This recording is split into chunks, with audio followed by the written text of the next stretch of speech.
Okay. Thank you. I have a few more of these, and as these people drift in a little late, and I always come late unless I'm in charge. I've noted that about myself.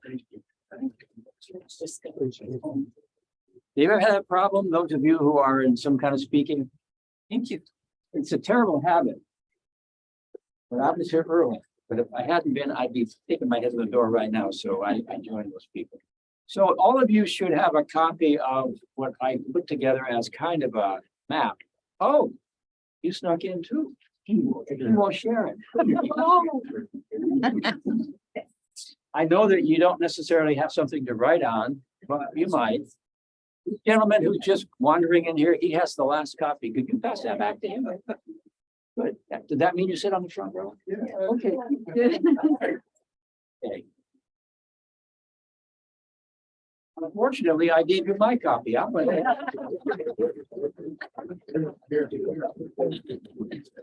Okay. Okay.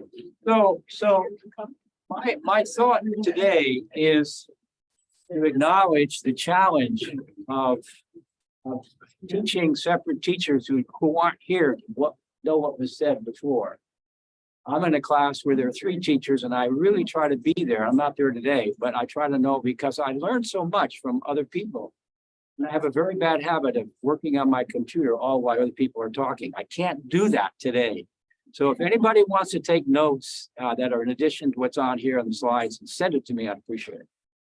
So last week, I didn't get here because I was teaching last week. And guess what I was teaching? Why I said so fast. The Mark of the Beast, part 2, in another class. They're going through the book of Revelation, you know, the 3 angels' message. I thought, well, I can do that. But then I found myself thinking, you know, there's a lot of things that I need to think about again. So I did revise it considerably. And it's not the same as what I did last week in another class. But you do tape it, and I did listen. And I have some notes on that. Let me put this. Let me just go forward, Bursey. You'll get the technology here figure. So, what did you learn last week? What was said? What did you say? They say you remember what you say more than anything else. So there was interaction here. There was somebody sitting up here in the front row. I can't remember who it was. Had to say. He had a few things to say. Somebody over in that corner was talking. I'm offering some pretty strong viewpoints that I hope you heard. So what do you remember? It was on the first part of Revelation 13, the sea beast. And Professor Saliba was presiding. And I want to, I did take notes on what he said. Did you? No, you didn't. I take notes because I can't remember. Obviously, we can't either. Well, there's several possibilities that maybe nothing that was said last week. No, our minds are, my mind is sort of like a large farmyard and a little chicken that goes around looking, so it takes a while to find things. So we talked about last week, Saliba talked with you and you put words on the board. Right. Yeah. And the words that you noticed. Highlights, yes. And remember that? And he picked out 2 or 3. Remember what he picked out? Beast, Pardon? the woman, dragon. Woman. The what? War. War was a big one, wasn't it? This is war. And what are the rules of war? And that's continuing thought today. Anything else? What was his solution? Where did you people have some exchange with each other? That we can have an internal battle that we need to work on. Aha, that's kind of a truth to carry away. Was it Solzhenitsyn who said the battle be truth and evil, good and evil run through the heart of every person? Yes. The great Soviet writer who spent all those years in Siberia and saw horrible things happening and took part of them himself. He wrote that book, the Gulag Archipelago. Some of you probably read it. It was about 800 pages. So it was a thunderbolt reminding us that human nature is capable of great evil. My human nature. So that was an important point. Another one, follow the lamb. Do you remember that line? And where I think you got the most conversation was a debate. We have a comment online. One of our online people says, my big takeaway was to live one's faith with humility rather than certitude. Thank you, thank you, thank you. That word humility came up. I wrote it in my little notes, which I didn't bring with me, unfortunately. But I have it on my desk. Humility was one of the points that was made. Without certainty. Without certainty, absolutely. And I think I have some things to say about what I recall from what you said too. Let's see if we do this right. Your takeaways, okay? One of the things that came out. Here, this is clean one. No? Oh, okay. Well, I remember something that Cy said that I thought was really good. I'll get to it in a moment. My mind goes back to where it should have been. And that was the discussion. How do we share this information? We are Adventists. You got the call to come out of Babylon. We got Revelation 18 to talk about that again, so I'm not going to push your thought. But that was a subject of important conversation. Who was it that was talking about that? Peter? Is anybody here that was there? Peter's not here today. Peter's not here. He did make quite a bit of comment. Sure. And so we got a discussion about when and how you share your understanding of Revelation. That was a big one. I appreciated that. Size takeaways, humility, but he had a couple of little catchphrases. He asked you, is the Adventist church the true church? Remember? Yes. Yeah. And how did he resolve that? With two statements. The Adventist church is a true church. Okay, that was his first one. I want to nail that down. And the second one was, He said that is mine. the Adventist church is my true church, right? Okay, so I don't want you to lose that stuff. Hold on to it. Build on that continuity. That was an interesting concept. So my takeaways were, he did an excellent job. He really did. I mean, I'm not going to be there today. And then again, I noted what's happening in Adventist circles. In those books I have up there by Tonstad and Stefanovic, a caution on certainty, and even a broadening. Even Brother Finley, when he wrote the quarterly for the class, is a broadening here, even though he's kind of focused, if you know Brother Finley. The idea that it involves more than one church and one person. Those two things, be careful. So I want to think about certainty and some of those atoms. My topic today is really, what should we teach them? What should we teach the children about the mark of the beast, about these things? So going back a little bit, and I want to give you a chance. One more thing, but that's troubling to me. Can you imagine viewing a great work of art and spending 1 week on the nose, another week on the eyes, another week on the background? When you cut things up into little pieces, you also need the big picture. And presumably you're holding on to the big picture. War, we know who wins. How, we're not exactly sure, but we have some things to be certain about.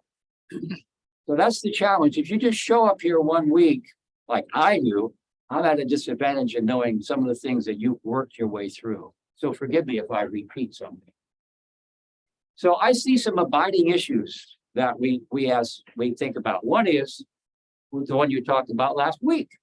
When and how do you talk about what you think is Revelation 13 and 14's message, the three angels' messages? And then there's I think a very important question, and I think Terry Pooler was working on this one, and it maybe inadvertently. What do Adventists have to contribute to the larger world of Christian thought? What's distinctive? What emphases? What way do we put the pieces of the puzzle together that might be different than the way other people put the pieces of the puzzle together in other denominations? I think the connection of Daniel and Revelation, those connecting together with Yeah. the gift of prophecy, unlike other churches. So if you're a scholar of Daniel or Revelation, you know that if Revelation was on the floor here and we were trying to walk on a place where we weren't stepping on something from the Old Testament, it would be very difficult. Daniel's used very heavily. Also the book of Ezekiel, Isaiah, and the list goes on and on and on of parallels. We're going to look at some today. That too. The great controversy theme. Adventists did not invent it, but it's certainly been one that's worked its way into our thinking. And it's been a comprehensive view. And if you listen to Pine Knoll, anybody here listen to Pine Knoll? Yes, Yes. that's very dominant in that thinking. The John Pauline, who's again a prominent Revelation scholar, a great respect for him. That's one. Also, the state of the dead or the nature of man, anthropology, which Buddha was talking about indirectly when you talk about the soul. I put it this way: if you believe in the immortality of the soul, you just have a doorway wide enough to drive an 18-wheeler through. You can teach all sorts of things once you take the teaching of the immortality of the soul. Take that away, and certain options fall away. So that's another very distinctive teaching. But we are in the Advent health country. What else do Adventists have to say? Whole person care. It takes my motto to my students, it takes a whole person caring to deliver whole person care. So we take health ourselves. Okay. I forget time. I can't stop the clock. What do we teach the children? That's the question for today. Okay. So let's look at this one for a minute. I haven't put any marks on it. This is our territory today. This is our little postage stamp that we get to look close at. Yeah. I don't know that you all can read that far. To be honest with you, with my small font. So is somebody in the back row willing to read it? Maybe up near the front. Okay. Then I saw another beast. Oh, there's one already, right? What was that beast? That was the sea beast. That was the sea beast. Now we go to the land beast. He had two horns like a lamb, but he spoke like a dragon. He exercised all the authority. The first beast on his behalf made the earth and its inhabitants worshiped the first beast, whose fatal wound had been healed. And he performed great and miraculous signs, even causing fire to come down from heaven to earth in full view of men, humans. That's generic. Just let's understand that.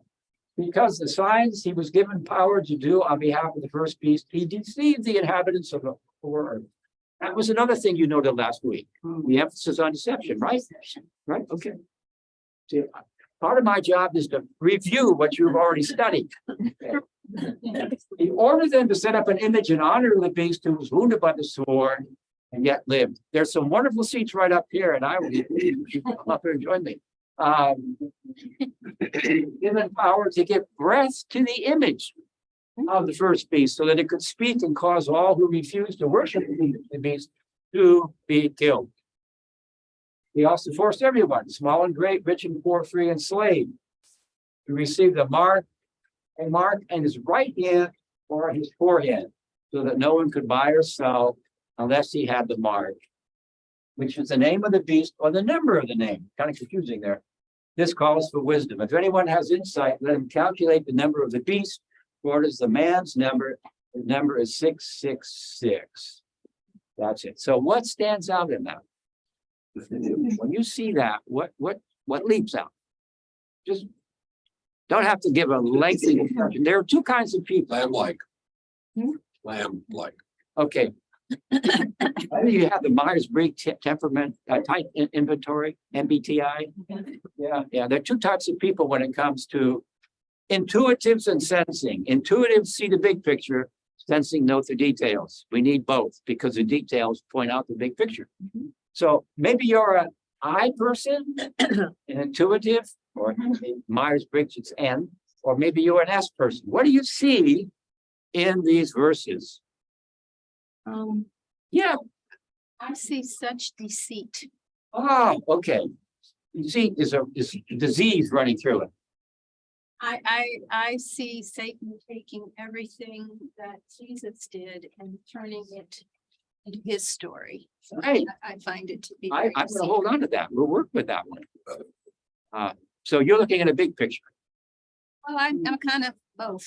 Sure, no, anybody else? What do you see? Yes, I see with the second beast, I see a reflection, an image reflecting the first beast. And I went and compared the two throughout the week, how there are specific verses that line up yes, with the second part of this chapter. And it's very powerful that the second beast is fulfilling the goal of the first beast. And I it's very thank you so much. powerful. Let's walk through. We have chapter 12, the dragon. That's Satan. It's clearly identified, right? Revelation 12. And then the dragon gives his authority to the sea monster. And then the sea monster gives authority to the earth monster. And the earth monster makes an image of the sea monster, which is back here. Talk about strings behind pulling. But let me just try it this way. We'll come back to this point. This is kind of pathetic picture. Satan hungers to be in charge. He doesn't get to be there directly. He has to work behind the scenes to pull it off. That's kind of an interesting use of power. Yes, So was interesting to me is that, Satan, Lucifer wanted to be like God, and why can't I be like God? I'm going to walk in the whole, this kind of stuff. And yet he has no creativity of his own. He's got to copy God in every way. That's true. so yes, and there may be good reasons for that too. Yes. So one more hand that I'm going to, yes. Go ahead. Oh, I was gonna say that the same thing that Barbara said. It's so inauthentic. But he's doing it for the sake of us that have read the Bible. Sure. We can pause and go, is this true? So you're asking some questions for farther on. Now we'll come back and look at those. Yeah. How can we recognize the fish? Is that what it's called? PHISH. Satan is. Email that's trying to get you, phishing email. Phishing email. Yes, I don't do very good on those. So if you all are N people, you're talking like, but how about us S people? If you're an S person, how about that 666? Nobody said anything. Yeah. Didn't that stand out? Yeah. Yes. In fact, if you notice at the end of the chapter, because the last thing is 666 is the climax of the chapter, it's got to be important. I mean, you don't put your most important point, bury it in and end up with a little whimper at the end. That's 666. Yes. Did God assign that number, or did that come about through Satan's? We're going to come and look at that kind of question. That's the point. What is the significance? Who ascribes it? What are we supposed to learn from it?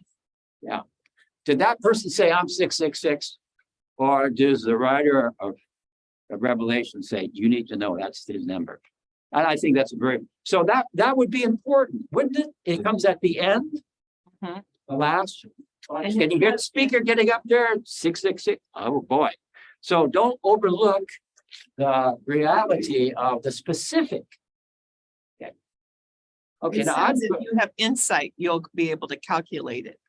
So yes, well, we like a trigger, like a puzzle. it's an invitation, isn't it? He who has ears, let him hear. Mhm. Okay, so that went off somewhere. Is that Mike? Okay, here's what I'm going to look at with you of parts and some of the beast, worship, fire. Nobody mentioned fire. That was big. Do you have any firemen here? People who worked in fire departments? Well, it's from the sky. Yeah. Deception, order, force, image, give breath. That's very interesting. Force everyone. Receive a mark and the number. So some of those things I'll walk with you through. Let me back up here. By the way, I'm not paying attention to the clock and there's none in here. So you watch. I'm sorry. Notice we go back to where we start. We have the story of Jesus, Matthew chapter 4. It's on your text there too. So already Satan reveals his hand. What does he want? What does he want from Jesus? He wants acknowledgement that he's number one. Yeah. You're not, I am. You give that to me, just between us. Just between us. Doesn't have to be public. just, that'll make me feel good. And so what does Jesus say? And you see, he calls him Satan. He ain't the devil. Now, that's in Matthew 4. I'm going to go to Mark. And you'll notice on your little handout what I call the dangerous infection of satanic thinking in Jesus' inner circle. The dangerous infection of satanic thinking in Jesus' inner circle. We will see that happen 3 times in the book of Mark.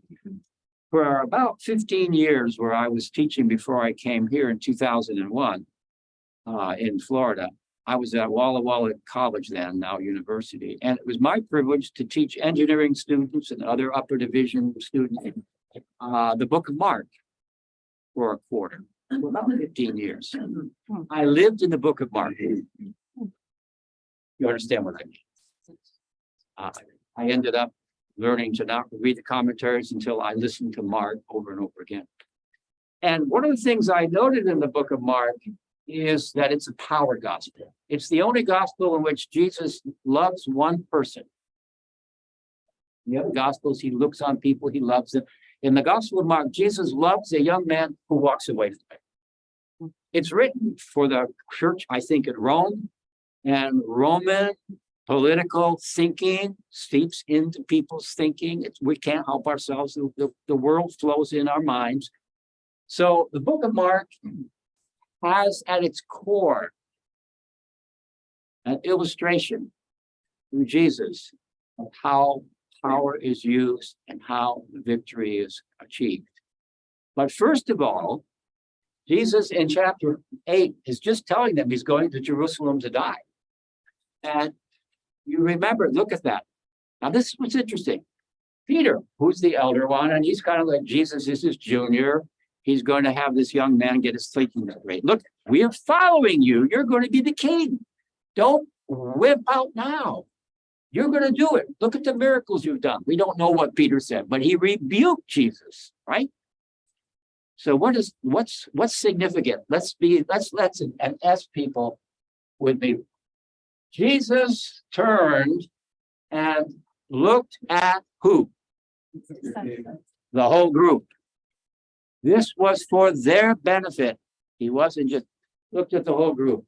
Get behind me, Satan. Satan. In other words, in Jesus' inner circle, satanic thinking was operative. The men's minds were infected. That's chapter 8. We'll come back to it again. This is a very quick one from 2 Thessalonians. And you'll notice there that he's writing to these people and said, I taught you all of this, just reminding you. Well, we didn't have this. We wouldn't even know he taught it. So he says, don't get alarmed. He's not here yet. He hasn't come. Someone may write you an email with my name on it. Don't believe it. That's what he says. A letter's supposed to have come from us. Don't let anybody deceive you. It won't happen until there's a rebellion, and a man of lawlessness will set himself up in the temple, proclaiming himself to be God. What I'm saying here, by putting this up here, is Revelation isn't brand new. It was already, that kind of thinking was part of early Christian teaching, if not preaching. And he says it's already operative. Man of the, and we could look at the letter of 1 John and see some of the same things there too. Already at work. And the Lord Jesus will overthrow when he comes with the breath of his mouth. Now notice the works of counterfeit deception, counterfeit miracles, signs, and wonders, every sort of evil, deceiving. Now, John Pauline, and you probably heard this, Lauren, pointed out that many translations miss it. Why are people perishing? Because they refuse to accept not the truth, the love of the truth, a willingness to follow truth where it goes and not hold on to your own habits and patterns and saying, this is the way, this is my reality. See, that love of the truth, that's an attitude. Keep hold of that one. Now, let's go back and think about the fire. Where do we have fire? Elijah. And notice the attack when the fire came down on the sacrifice, and the people all worshiped, and they cried, Yahweh, he's the God. Yahweh, he's the God. So the miracles led to worship. That's what God did. Okay. Now let's go into the New Testament. Here we are on the day of Pentecost, chapter 2 of Acts, and there's a wind blowing. There's a lot of wind blowing these last couple of days. We have 4 inches of rain, something like that, in the last 24 hours. It's very impressive. Tongues of fire have separated and sat on people. Fire coming down, see? Your point, yeah. And they began to speak in other tongues. We won't go there. That'd be a fun discussion, I know. But notice, a little later on in the chapter, 3,000 people were baptized. Talk about an evangelistic sermon. With that fire coming down and the speaking. And this is in your Bible. Pentecostals will point it out to you if you missed it. Many wonders and miraculous signs were done by the apostles. So this is part of what God had done to bring. I get a couple of missionary papers. I think one is called Gospel Outreach. Anybody get Gospel Outreach? Yeah. Seems like whenever you go into these, it's always about how someone comes to Christ by a miracle of healing or exorcism. And I can think of almost no issues where we didn't have a story of an individual praying for someone and they're being healed. So the idea of miracles is found in Romans, Galatians, and Hebrews. All 3 of those highly theological books acknowledge the gospel came accompanied by signs and wonders and miracles.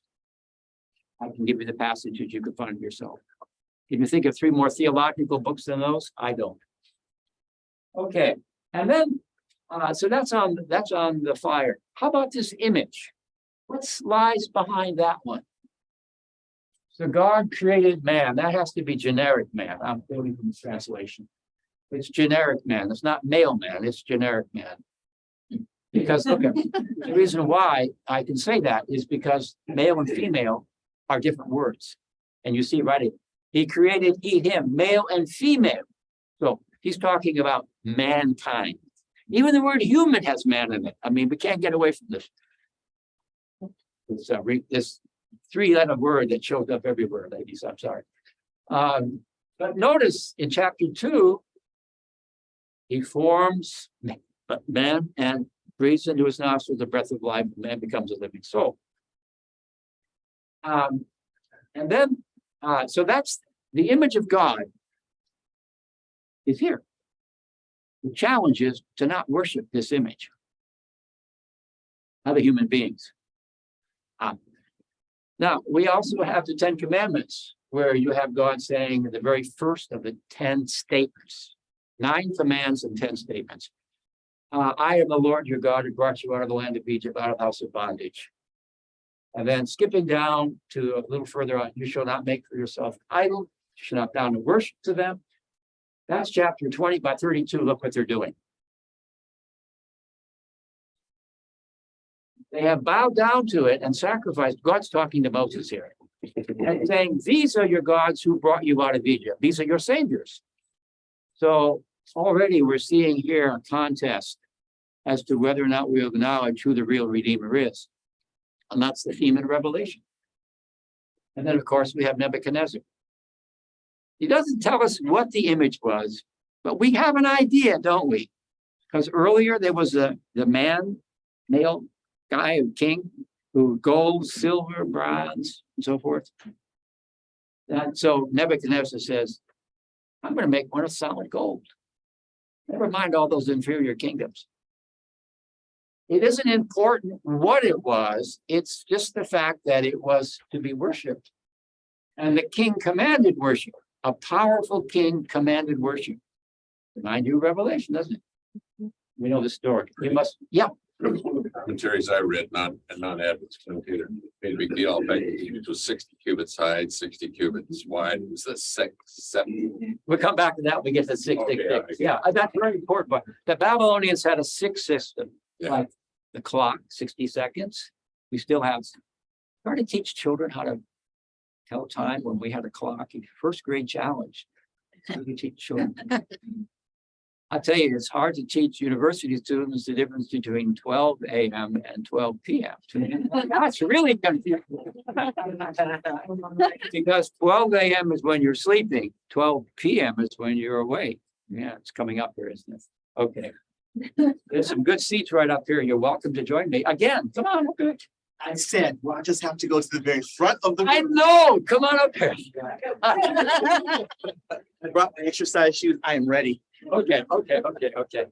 But I ran out of copies, so maybe someone behind you can share a copy with you. It's the outline of working on. So that's the reality in the biblical world. Now let's look in the world of the early Christian church. I have two texts here. One I didn't put a slide up on. One is from Acts chapter, let's see. Acts chapter 12. That's when Herod has it's birthday, by the way. It's a birthday celebration. There are only two birthday celebrations in the Bible, and both of them are banned, which is why Jehovah's Witnesses don't have birthdays. But this was a birthday celebration, and Herod is there, and the people see him, and they acclaim him. This is not a man, this is God. This is in the book of Acts, contemporary with the kind of time Revelation is written. And what happens? Remember? Yes.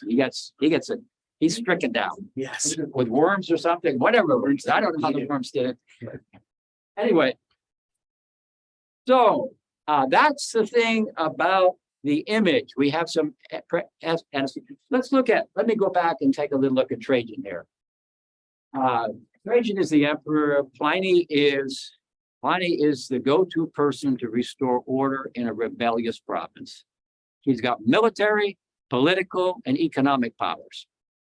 But he writes to the emperor to get advice. And this is the great letter. I think I referred to it before. Book 10, 96. If you're ever interested in leadership, you want to read a book on leadership, read the last part of book 10 of Pliny and watch how a real leader handles problems, namely the emperor. And it's interesting, he's working with his junior, and you see the correspondence between the president and the vice president here. So Pliny has these people who are Christians, and there's already an order that there shall be in this rebellious province, no assembling of people together for any purpose whatsoever, like even a fireman's cup. He forbade them from forming a fire department that could turn political. It was that bad. So Christians are meeting and they're worshiping, and as a result, the temple sacrifices to the Roman deities, which provided security for the Roman Empire, and they're thinking jeopardy. The gods are not going to be happy. The temples are empty because Christians are infecting people's minds about worship in the gods and so forth. So he's starting an arrest program, and he gets an anonymous document. The emperor says, "We don't work. If you don't sign your name, that doesn't count." But so he brings these people in, bunches of them. And some of them said they had been Christians or never were.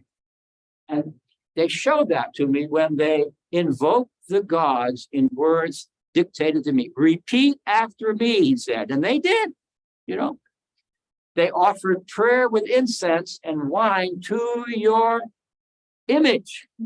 This is Revelation is using the lingual phrase, using the culture of the time. And then he ordered the statutes of the gods to be brought in. You can read it. It's online. It's very easy to Google the whole letter. They all worshiped your image. This is a real emperor with his second in command over there in what's now northern Turkey on the Black Sea. That's fascinating, isn't it? Yeah. And if you send me your email, I'll send you a copy of the PowerPoint notes. Maybe Lauren could do it. Okay. Now, then the mark, just quickly on the mark. Go through the city of Jerusalem and put a mark.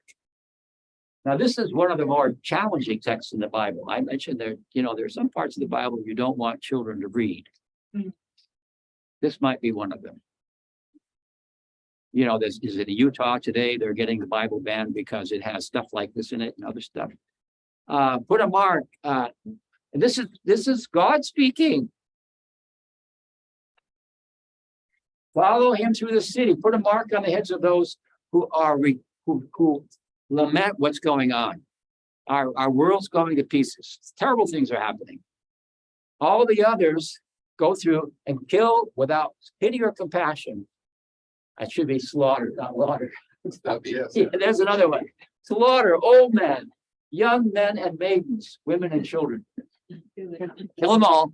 Kill them all up. This is a way of describing what's going to happen when the Babylonians come in, and it's going to happen. Ezekiel went through that horrible time.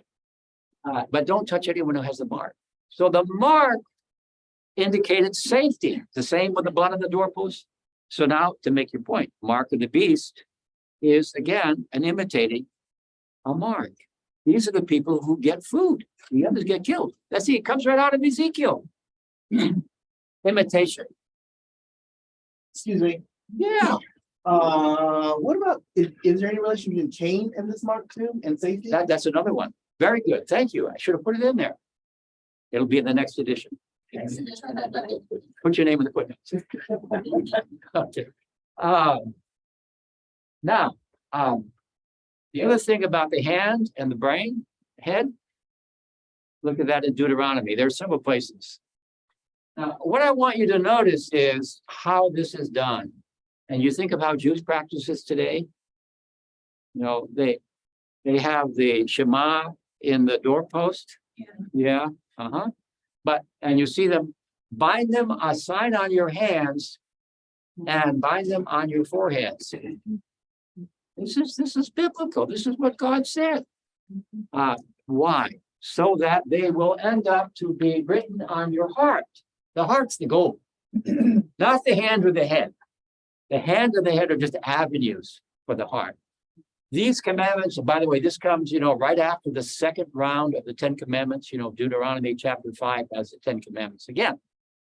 These commandments are to be on your heart, but to help your heart get there, goes on and talk about it when you go. So this is what do you teach the children? This is what you teach the children. I'm kind of working on this. Talk about it when you sit at home, what God calls us to be, what God has done for us, all of that's in the 10 commandments. When you lie down and you recite them at night before you sleep, when you get up in the morning, ways to keep it in your mind. This is how I'm to live. Now, you may have alternative ways, and as a result of the New Testament, when you think about the way of Christ around with people, and keep that in your mind and heart. I like the Beatitudes, you already know that. And then we have the mark, which is the name of the beast or the number of his name. And I have the Greek there. You can see hexacasia, hexaconta, hex. Yeah, so the 666, 666. So I can ask you, how am I doing? How much more time do I have? You have about 15 minutes. Oh, good. That's not enough, but anyway.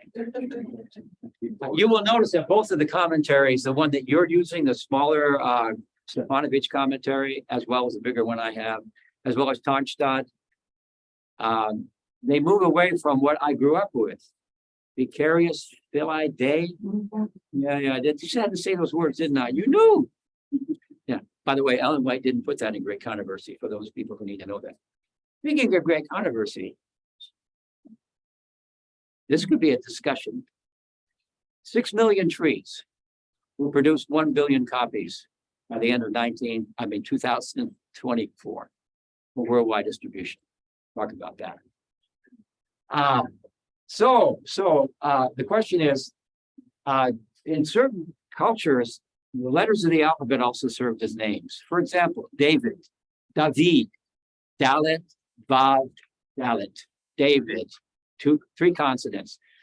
Aleph, Beth, Gimel, Dalet, 4th one, D, David, 4, and David has 2 Ds in it, so that's 4 plus 4 is 8. And the Vav in the middle, the Vid, that's 6. That's the 6th letter down. That's 14. And in Matthew 1:17, he points out from the generation of Abraham to the generations was how many, 14 generations, and it was 14 generations again, 14 generations again. Clearly, Matthew is putting a little extra there, what we call gematria. I don't think Revolution's doing that here. I don't think it's doing that here. So, but it's possible you can come up with if it's supposed to help you, why does it work with so many different names? Someone said Ellen Harmon White worked, I don't know. Usually a pope or an emperor or someone, they can figure out some language, you can make it work. What the commentaries that I hear coming out now more clearly, I think, point out, although it's far from certain, is that 666 is a Babylonian number, the 6 symbol, which you pointed it out. And we're talking about Babylon. We'll find that out very soon. But also, who was created on the 6th day? Man. Yeah, and 7th day, God rested and created the Sabbath. So for Tomstad and Stefanovic and many others, the number shows a repeated failure to reach perfection, to reach the 7. It's a failing, got close, but you're not going to make it. Keep trying, not going to make it. Try again.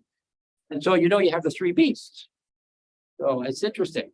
So that's one way of understanding this. And if you may want to talk about it more, you could. So here's the big question. I don't do very well. The system that I'm using in my employment, Advent Health, has these little tests. Didn't look close enough. Well, I didn't necessarily give them any information either. So I got one just came recently. We had a contract. Well, who wouldn't want to open up a contract? Anybody else get that one? Yeah, you got the contract.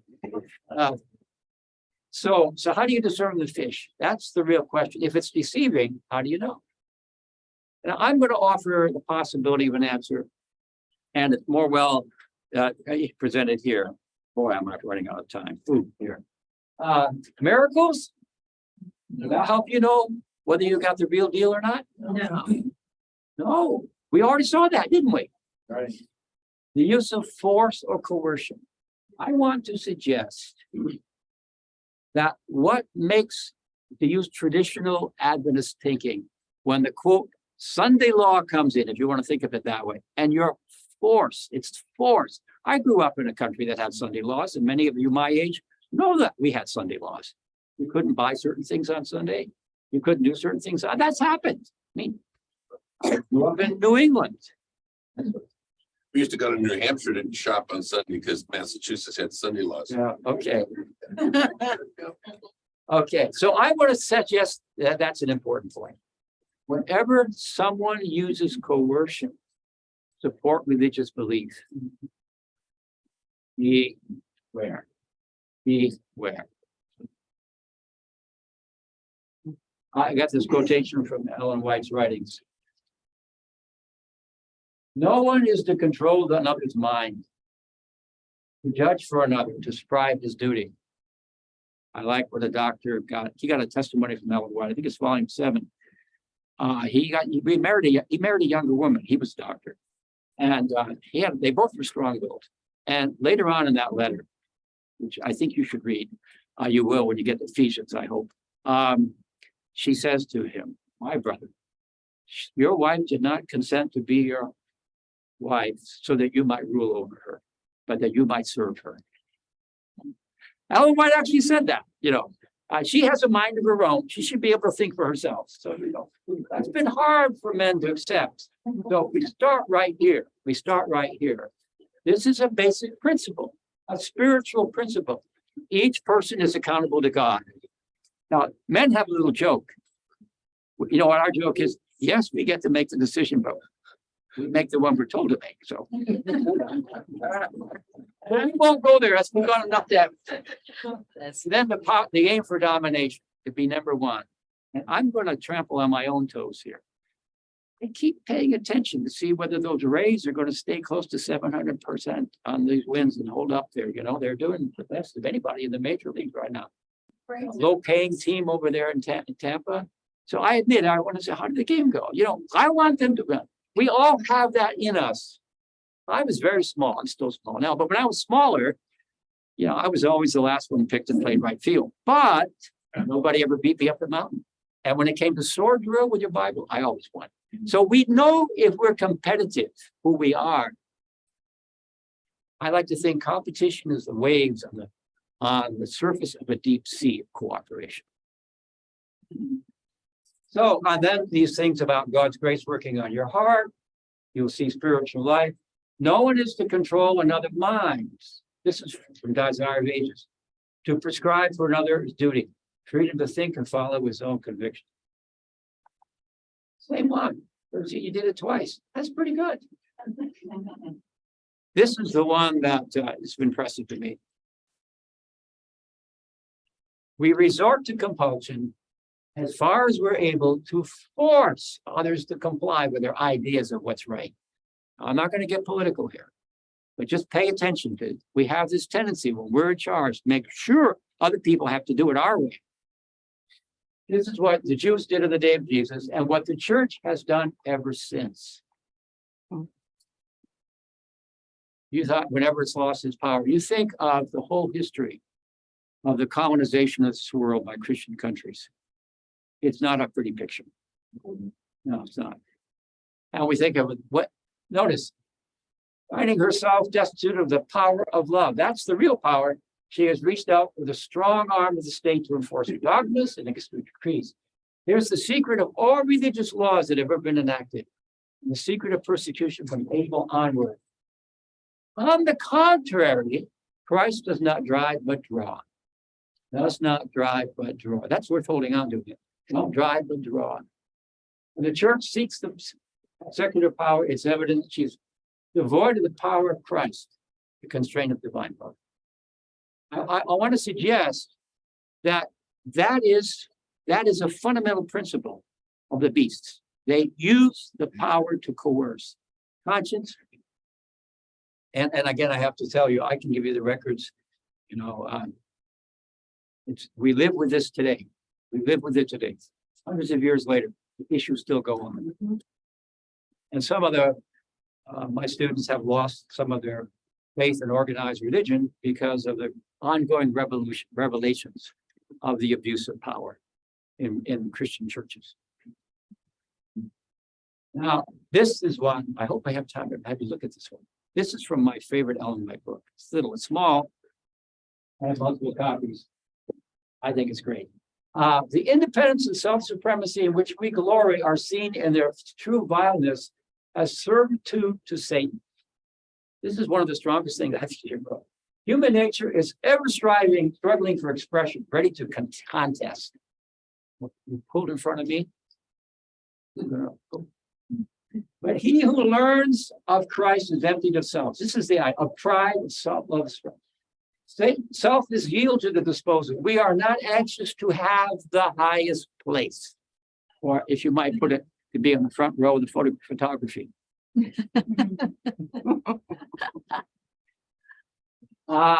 We have no ambition to outcrowd and elbow ourselves into notice. This is an ideal. This is the humility you talked about last week. In the way we relate to other people and how we do our profession. It's a pretty strong statement, isn't it? Now, I say that. I read this. My wife says, you're a competitive person. Yeah, I know. I'm a nice guy, though. And I just read this book by Brooke. You know, Brooks, Love Your Enemies. He has a whole chapter on how important competition is. But it takes restraint on the part of the people who are doing it and respect for the other persons that makes competition work.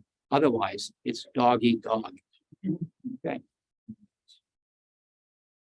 Now, I'm getting close to the end. I hope I have a few moments. You notice that the last of the three of the messages of the seven churches, Jesus said, he who conquers, I will grant him with me to sit on my throne, reign, even as I have conquered and I sat down with my Father in his throne.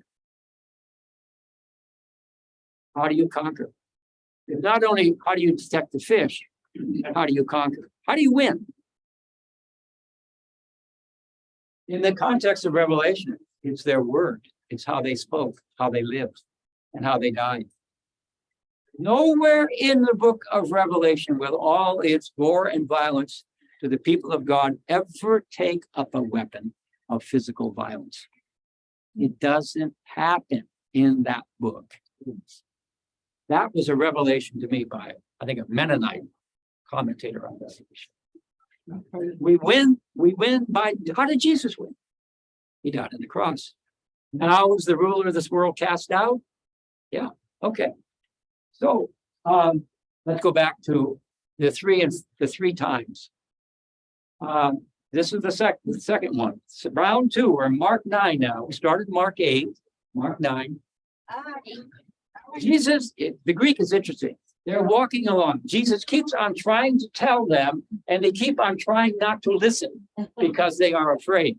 The Greek keeps on going. So Jesus is pushing. And when they get there, he says, I knew you guys were talking. What were you talking about? What do they say? Nothing. Nothing. Nothing. They were arguing about which of them was going to be the president, or the vice presidents. And Jesus sits them down, puts a child there with him. If anyone wants to be first, he must be the very last. And he's servant of all. That is round two of the dangerous infection of satanic thinking in Jesus' inner circle. Okay. Let's look at the next one. This happens 3 times. Mark does it 3 times, right at the crucial point of the book. The book of Mark is about power, clearly, but it's about how you must use your power, which is so different than the Roman method, which you've already seen. So, you know the story. The 2 young men come up. Matthew has their mother speaking for them, which is even stronger. Will one of us be on your right side and one on your left when you sit on your throne? We'll be right there beside you, right beside you. We love you very much, but we want to be right beside you on the throne. Yes. Not on the cross. Not the cross. Yeah. So Jesus asked them, can you do this? Oh, I'm pretty sure we can bring them up. Yeah, we're pretty sure. All right, he says, you'll get a chance to, but I can't give that. It's not mine to give. And the others have been arguing, the 10 others. Hey, listen, these disciples might be, quote, unlearned, but they're gifted, ambitious young men in the corporation, and they want to rise. They get angry. They know those spots are the best spots. So they get angry. Then Jesus calls them together. And this is the heart. This is the heart of Jesus' teaching. Watch.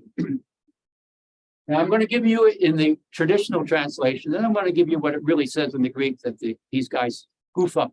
And I'll tell you why. He says, that those who are regarded as rulers of the Gentiles, lorded kata, come down on their subjects. And their high officials exercise authority, come down on kata over them. Not so with you.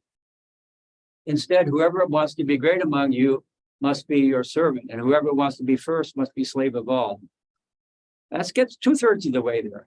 And Jesus is the model. Came not to serve, he served, but to serve. I want to go back and look at the Greek here. 3 times in that short statement of Jesus, he makes a contrast. Please note this. It's not to be so among you. We know how they do it out there. Not here. Not here. Whoever would be great among you shall be your servant. And whoever will be first among you. 3 times. 3 times. He says among you. We can't control out there. We're not responsible for out there. but we sure understand what's supposed to be among us. So Jesus is saying the church, the people, my followers, by the way they use power among each other and the way they exert influence will make a marked difference. And you know, as my friend Alan Jones says, you cannot not tell your story. The devil can't help himself. Even there, you know, it meets Jesus in the wilderness. It will come out. There will be coercion because that's nature. That's human nature. I'm going to make you do this. I remember when I was very young, my father was in medical school and I was 9 years old and I was responsible for seeing everything was done before he came home. He had a good temper. So one of my brothers, I only had one at that time, there's no longer living. I had things he had to do. You need to do this. You need to do this. You're going to do it. And I remember he got so frustrated at 6 years of age, he got a knife and came at me. Coercion. I was coercing. I was pushing him. A 9-year-old brother. So there it is. There it is. And I want to make this point, if I can. We talk about safe to save. You've heard that phrase. In Revelation, it's not safe to save. It's safe to rule. Safe to rule. Because the very last vision ends with that phrase, and they will reign forever and ever. So Jesus' followers are destined to rule, but they rule the way he did. They rule the way he taught them. That makes them safe to rule. In other words, the book of Revelation, before it gets to things about don't change any words or get in trouble, I'm coming soon, says they will be there, the throne of the Lamb will be in the cities. His servants, actually it says slaves, will worship him, serve him. The name will be in their foreheads. There it is again, the real name. And they will reign forever and ever. Now we know Terry Pooler did one on forever and ever. That might be the real forever and ever. I'll stop with you. In other words, it's the statement back in Genesis where Adam was in the image of God, which was what things were like at that time. And therefore he had rulership over the created world. Humans are destined to rule. We're made in the image of God, but we have to be safe to rule. And that's what this revelation is trying to tell us, that there will be another force that will use the usual methods, the same old ways, with coercive power. Okay, what shall we teach our children? Well, I put some notes on your paper here on the bottom. What is their identity? What should be their mission? That your lights will shine before others, that they may see your good deeds and give glory to your Father who is in heaven. Values. This would be an interesting thing to talk about. Relationships, allegiance, moral courage. What do we want our kids to know? What am I supposed to be teaching? What do we want our grandchildren to know? What values and we want them to understand? So I always ask that question because if you say the mark of the beast is future and we don't know how it will happen, and it's exactly how, that's what we're hearing. So why are we talking about it? I mean, we don't know that much about it. We don't know how it's going to happen, or we think we do, depending on who you are. What about today? Jesus didn't wait until the end. He discovered that his disciples were infected with satanic thinking. It's the satanic thinking of our native culture that we have to address. The idea of being number one, pushing you aside, telling you what to do. It's my way or the highway. Now, there are times you have to do that. I understand that. I understand that. There are special reasons why when you're trying to do things, you can't have someone come in and say, well, I'm just not going to do anything. You want a paycheck here? Really? Okay. But aside from that kind of hopefully very infrequent confrontation, because of the very destiny or sacredness of an institution, the power use that Jesus lays out here has to a significant degree been set aside. Our values, we tend to be, I'm ranting now and raving, but it is the real challenge. I don't have to talk about the mark of the beast. I have to think about how I use power and influence. Am I honest? Am I fair? Am I giving the other person an opportunity to make their own decisions? Do I value those who disagree with me radically on things and still believe them to be children of God? It seems like we all say we're going to do it, but you know, it's fascinating. The minute somebody gets all the, oh, you want to hold on to it. I may believe in a 10-year rule, but when my 10 years come up, we'll go to another 10 years. We'll see this all over, don't we? Yeah, okay. So that's what I'd like you to think about. What do you want to teach your children in light of what we've been looking at? And you're going to continue to look at in Revelation. You can speculate, but then there's the whole question of what is it that Jesus is trying to teach us now that prepares us to, number one, see the deception, and number two, have the moral courage to stand up to it. And that's another whole topic. Maybe sometime we can talk about moral courage and why it is in such rare supply in the human race. When it happens, we're sometimes amazed. Yes. Okay. Do we end with prayer? Yeah. Okay. How many minutes have I gone over? Okay. Forgive me, please. Lord, you give in each of us such tremendous opportunities to live, to love, to learn. May our learning lead us to living and loving more fully. In your image, in your way, in Christ's name. Amen.